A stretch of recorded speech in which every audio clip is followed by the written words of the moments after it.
breaking news. In Nairobi, Kenya, the search continues for gunmen who opened fire at a popular upscale shopping mall just about 7 hours ago at the Westgate Mall. You're looking at images right now of police who stormed the building after learning that there were gunmen in there who had opened fire. At least 20 people were killed, and we understand as many as 50 wounded. It's a popular mall to people there in the local area as well as to tourists. Sarah Head, who's from Washington, D.C., is actually joining us on the phone right now. Sarah, and I understand that you were in Nairobi on business and you were at this mall when this shooting took place?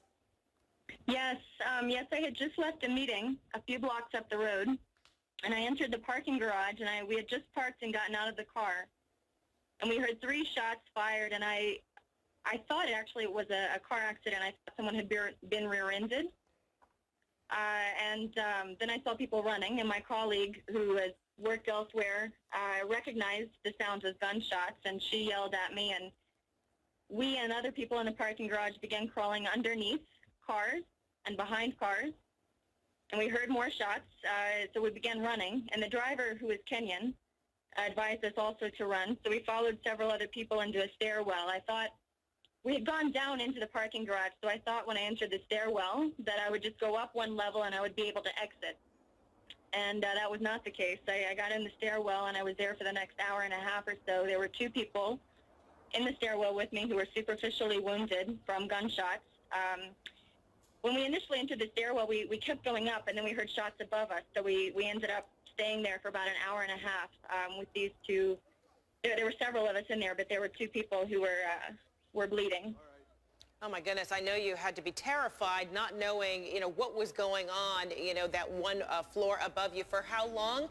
You said you were in that stairway for about an hour, and throughout that entire time, for how long were you hearing these gunshots? We heard them quite a lot initially when we first entered, and people were quite panicked. And then we didn't hear them again for a while. I don't know, maybe 15 minutes more. And then at that point, again, they sounded like they were coming from above us. So we didn't want to, to go up or down. And there were several security guards, I'm assuming from the mall, who were in there with us, and the lights were out. But everyone had cell phones, and so we were getting different communications from the outside that way, and people were calling their family and whatnot. What kind of information were you getting on your cell phone?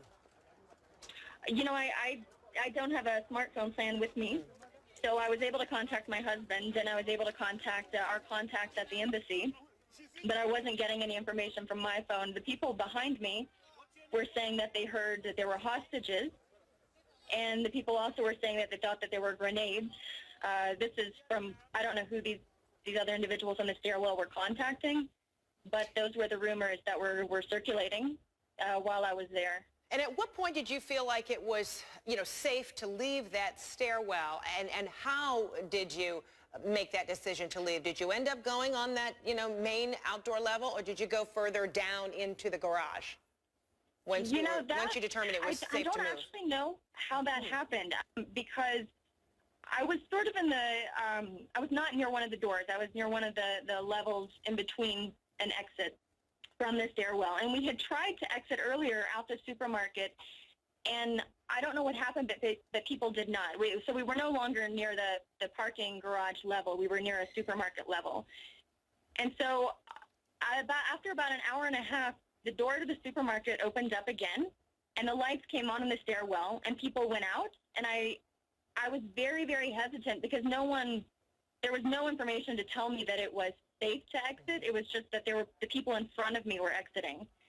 And there was blood throughout the supermarket as we were exiting on the floor and out through in fact, we walked through some hardware aisles and passed some cereal stuff, and then we walked into their sort of storage unit or their stock room, and then we came out on their loading docks and exited that way. And we saw policemen with guns as we were exiting, or I assume they were policemen. They were just wearing plain clothes.